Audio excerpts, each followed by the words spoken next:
할렐루야, 할렐루야. 네, 오늘 오후에 찬양 예배에 나오신 여러분들을 환영합니다. 박수 부탁드립니다. 네, 감사합니다.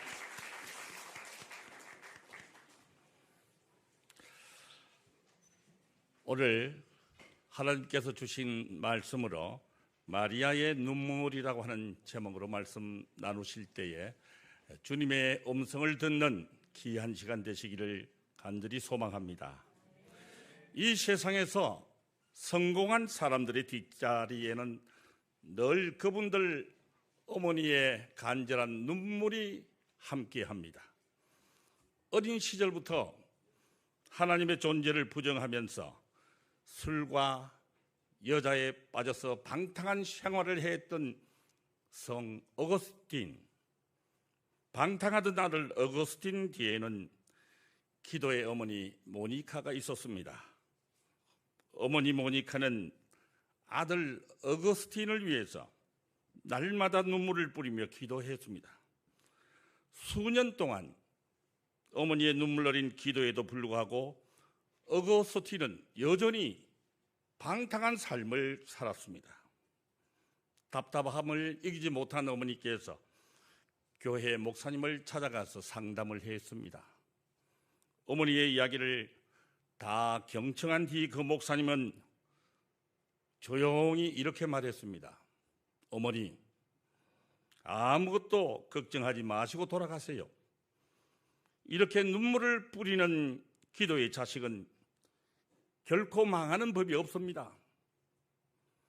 여러분, 신앙이 있는 어머니의 눈물보다 더 강력한 무기가 있을까요? 그리고 남편에 대한 소망을 버리지 않고 끝까지 기도하는 아내의 눈물보다 더 무서운 무기가 어디 있겠습니까? 반대로 아내에 대한 소망을 버리지 않고 참고 기다리며 기도하는 남편의 눈물은 또 어찌 생각하시겠습니까?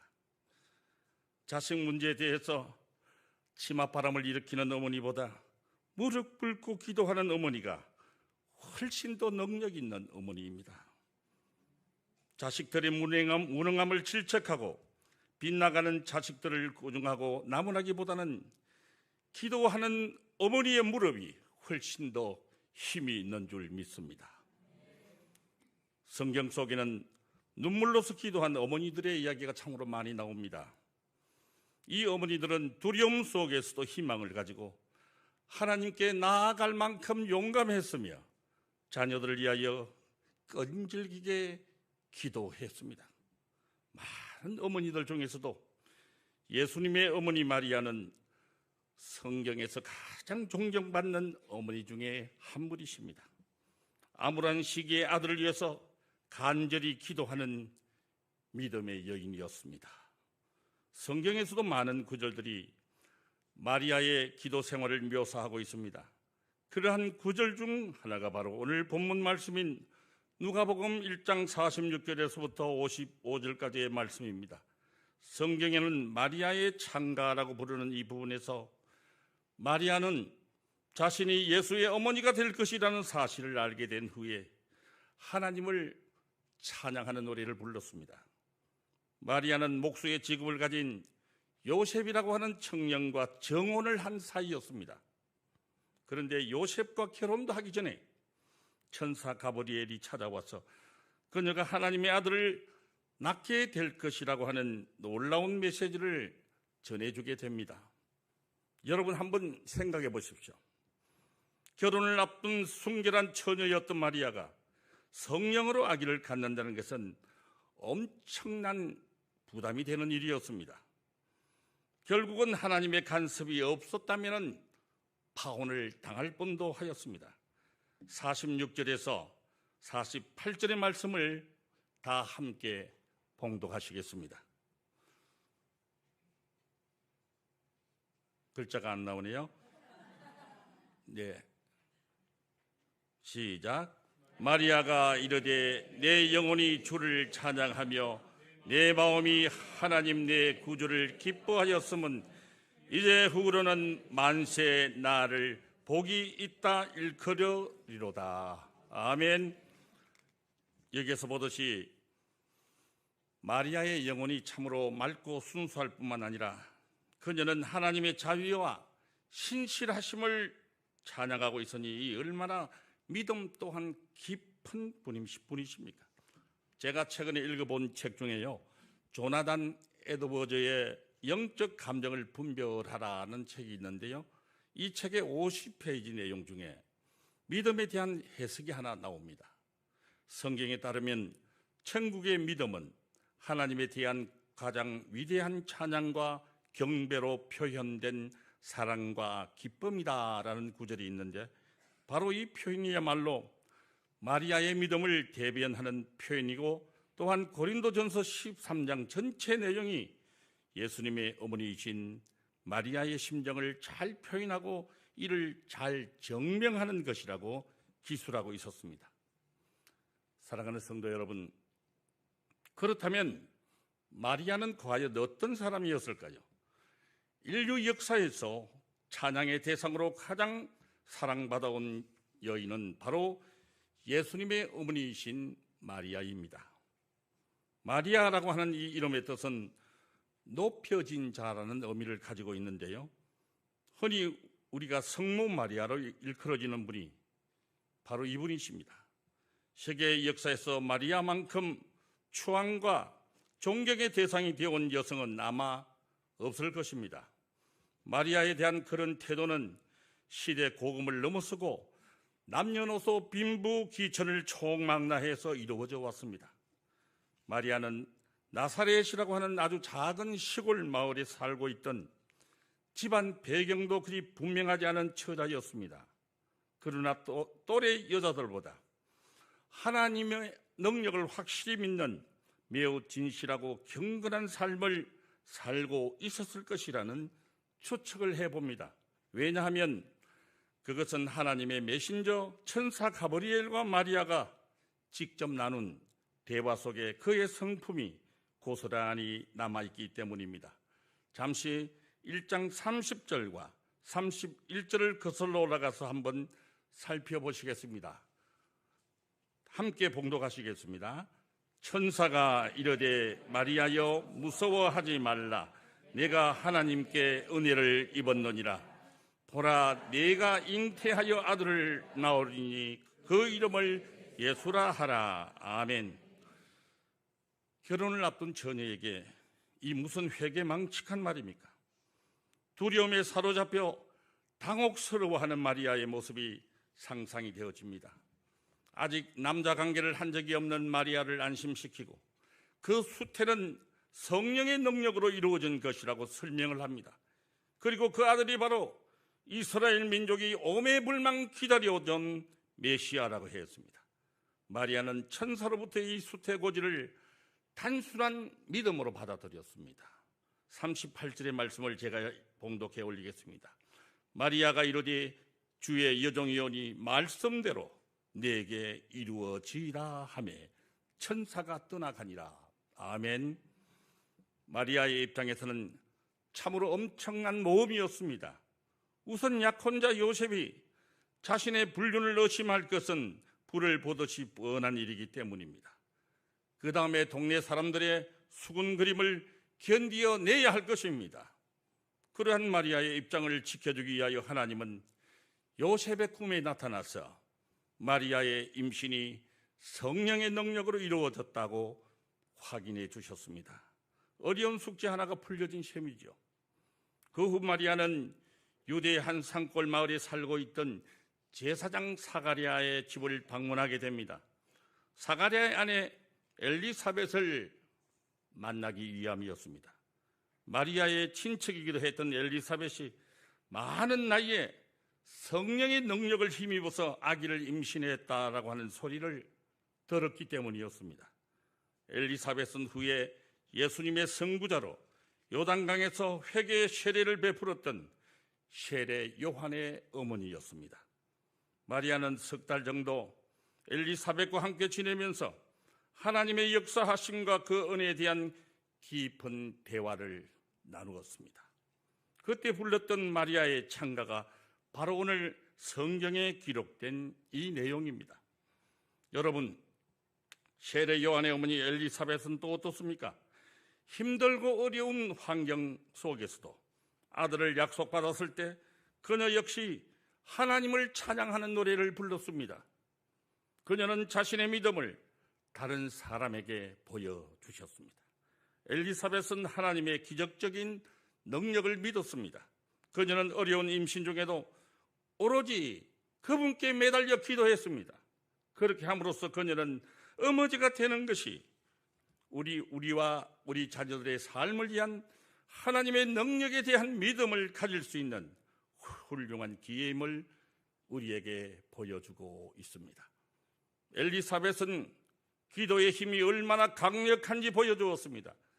마리아가 그녀의 사촌을 방문했을 때 엘리사벳의 아기는 마리아의 음성을 듣고 성령으로 충만하여 기쁨으로 그녀의 뱃속에서 뛰놀았습니다. 이 놀라운 사건은 기도에는 놀라운 힘이 있음을 보여주는 것입니다. 그리고 우리가 인내하고 그분을 신뢰한다면 그분은 언젠가는 응답해 주실 줄 믿습니다. 그녀를 돋보이게 하는 것은 그녀가 절박한 뿐 아니라 소망 때문에 기도했다는 것입니다. 그녀는 하나님께서 그녀의 아들에게 장수를 주실 수 있다고 믿었기 때문에 그가 아무리 나이가 많아도 여전히 축복받았다라고 하는 믿음을 가지고 있었습니다. 그녀의 이야기는 어머니가 어떻게 자녀를 신뢰할 수 있는지를 잘 보여줍니다. 기도하는 믿음, 대답이 무엇이든 자신 있게 대답하십시오.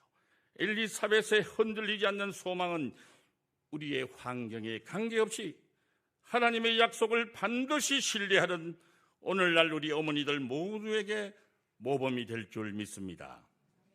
여러분, 예수님께서 인류 구원이라고 하는 대업을 이루기 위하여 십자가의 형틀에 매달려 죽어갈 때 어머니 마리아는 멀찍이 서서 아들의 죽어가는 모습을 바라보면서 눈물을 흘려야 했습니다.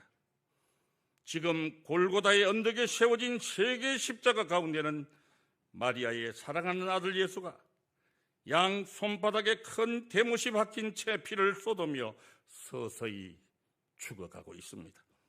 이 십자가의 처형을 구경하기 위하여 모여들었던 수많은 군중들도 이제는 하나둘 사라지고 없습니다. 그 십자가 아래에는 처형을 지휘했던 백부장과 부하 군인 몇 사람, 그리고 그토록 사랑하던 제자와 마리아, 그리고 다른 여자 몇 사람만이 남아 있었습니다. 예수님께서는 십자가에서 마지막 숨을 거두면서도 그들을 내려다보시면서 그의 어머니 마리아를 사랑하는 제자에게 부탁을 했습니다. 죽어가는 자식을 바라보는 어머니의 심정은 어떠했을까요? 마리아의 눈물의 의미는 다른 어머니의 눈물과는 그 의미가 달랐을 것입니다. 저는 이렇게 생각합니다. 그 사진 좀 크게 확대해 주시겠습니까? 그 지금 사진 크게 가운데로 괜찮습니다.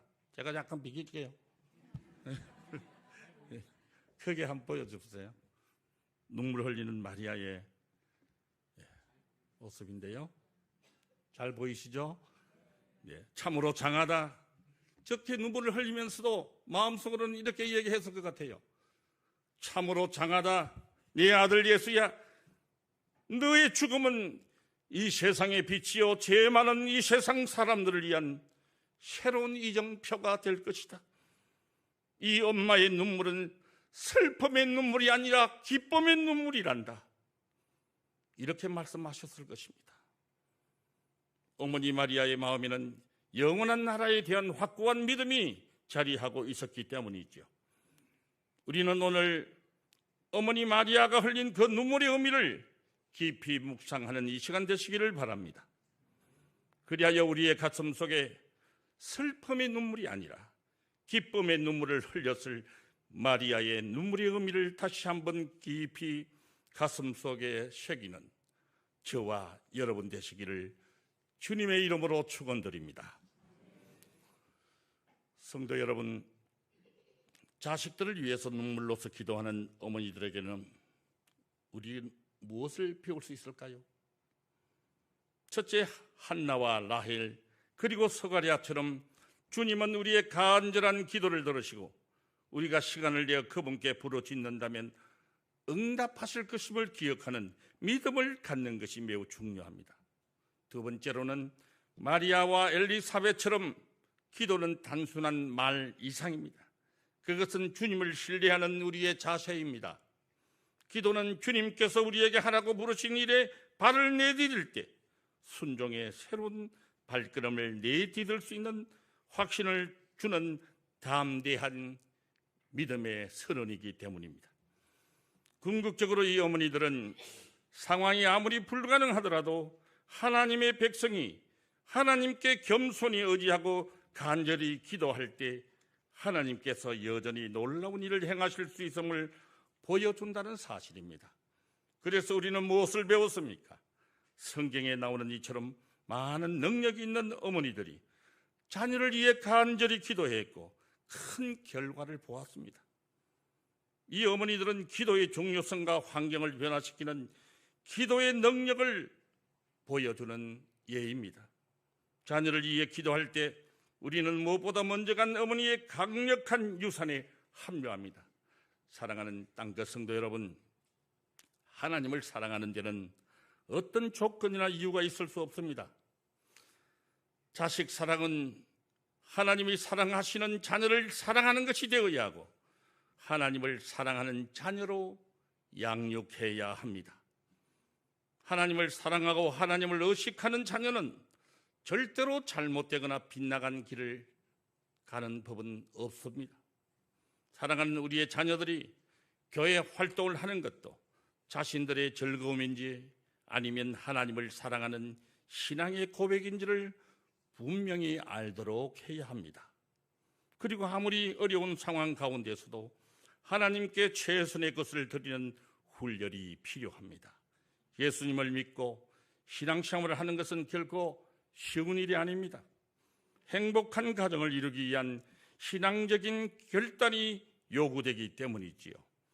하나님 앞에서 거룩한 걱정과 거룩한 근심이 분명하게 행복한 가정을 만들어 나간다는 사실을 기억하시고 가슴 속에 깊이 새기는 저와 여러분 되시기를 주님의 이름으로 간절히 소망합니다. 성도 여러분, 2006년 초에 미식 축구의 영웅이 된 한국계 혼혈아 하인저 워드를 기억하실 것입니다.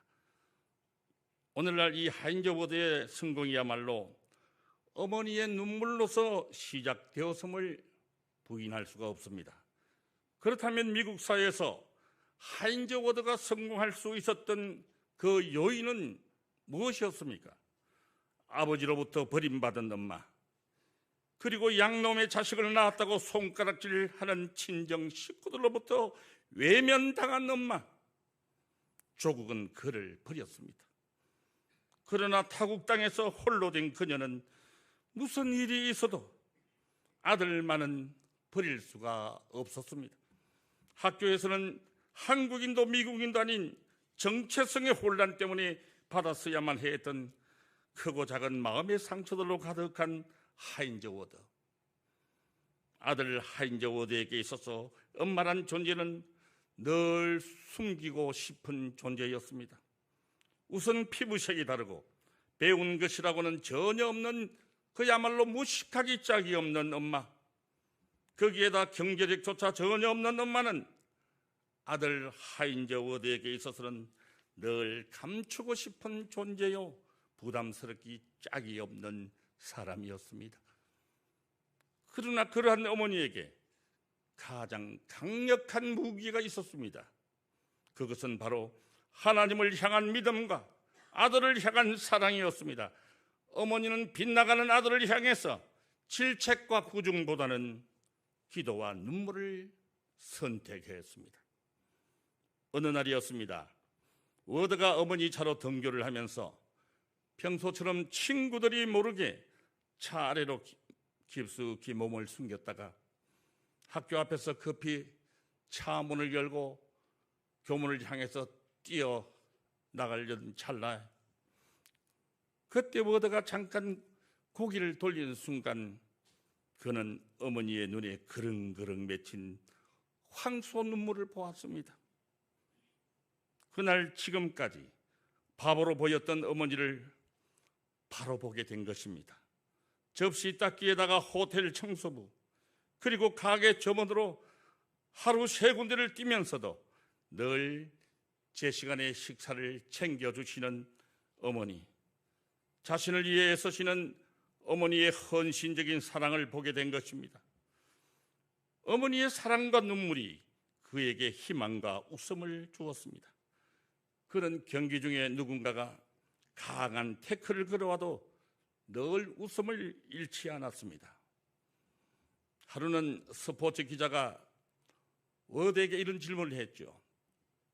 상대가 강한 태클을 걸어와도 왜 당신은 화를 내지 않느냐? 그러자 그는 이렇게 말했습니다. 저도 사실은 힘들지만은 웃으며 살기로 어머니와 약속을 했거든요. 성도 여러분, 여러분에게는 자식과 가정을 위한 눈물의 기도가 있으신지요? 행복한 가정은 자녀의 기분을 맞추는 교육이 아니라 중심을 바로 잡도록 도와주는 것입니다. 어떤 것도 하나님보다 앞설 수 없다는 생각으로 신앙의 가정을 만들어 나가는 것입니다. 하나님을 사랑하는 자는 그 어떤 조건이나 이유가 있을 수 없습니다. 자식 사랑은 하나님이 사랑하시는 자녀를 사랑하는 것이 되어야 하고 하나님을 사랑하는 자녀로 양육해야 하는 것입니다. 하나님을 사랑하고 하나님을 의식하면서 살아가는 자녀는 절대로 잘못되는 법이 없습니다. 하나님 앞에서는 거룩한 근심이 행복한 가정을 만들어 나갈 것입니다. 분명한 사실은 깨어진 가정을 바라보시며 하나님은 가슴 아파하시고 그 깨어진 가정이 하루속히 회복되시기를 바라고 원하시는 분 또한 하나님이시라는 사실입니다. 사랑하는 땅끝 성도 여러분, 예수님의 어머니 마리아의 모습이 성경에서 마지막으로 등장하는 자리는 예수님이 그 부활 성천하신 후에 교회가 처음으로 태어나는 그러한 현장에서였습니다. 그 자리는 가룟 유다를 제외한 사도들과 마리아, 그리고 여태까지 보이지 않던 예수님 동생들을 포함해서 약 120명 정도가 모여서 합심해서 기도하는 자리였습니다. 여기에서 마리아의 특별한 역할은 보이지 않았지만은 그때 마리아의 마음에는 영원한 나라에 대한 확고한 믿음이 자리하고 있었을 것입니다. 예수님의 생전에 미온적인 태도를 보여왔던 예수님의 동생들 중에 부활한 예수님을 만난 사람도 있었고 그를 만난 이야기를 듣고 그의 제자들의 대열에 서게 되었을 것이라고 보는 것이 일반적인 견해입니다. 마리아의 남은 여생이나 죽음에 관해서는 정확하게 알려지거나 기록된 것은 없습니다. 그러나 그것은 중요한 일이 아닙니다. 온 세상에서 가장 아름다운 어머니로 추앙받고 있다는 이 사실 때문입니다. 나사렛이라고 하는 갈릴리 지방의 한 시골 마을 젊은 아낙네였던 평범한 여인 마리아의 이야기가 지금은 지구상 어디에서나 들을 수 있는 이야기가 되었습니다. 그녀는 살아생전에 호식하지 못했고 공부도 많이 하지 못했지만은 자녀들을 또 그렇게 양육하지도 못했습니다. 오히려 맏아들 예수가 십자가에 달려 죽어가는 현장을 속수무책으로 지켜보면서 눈물을 흘려야만 했던, 어떻게 보면 인간적으로는 비련의 주인공이라 볼 수 있겠죠. 여러분, 동양의 어머니든 서양의 어머니든 사형장에서 죽어가는 사랑하는 자식을 두 눈으로 바라보는 그 어머니의 심정은 아마도 똑같았을 것이라고 생각됩니다. 그녀의 몸과 마음 어디 하나 피눈물이 솟구치지 않는 것이 어디 있었을까 하는 생각을 지울 수가 없습니다. 우리는 하나님에 대한 마리아의 철저한 순종과 확고한 믿음이 있었기에 오늘의 우리가 함께 할 수 있는 것이라면 마리아의 그날 그 눈물의 의미는 분명 다른 어머니들의 눈물과 달랐음을 우리는 인정하지 않을 수 없습니다. 우리 모두 항상 초심을 잃지 않고 예수님은 왜 이 땅에 왔는가? 그리고 기독교는 왜 생겼는가? 이러한 질문 앞에 자신 있게 대답할 수 있는 우리 땅끝 공동체가 되시기를 주님의 이름으로 간절히 기도합니다.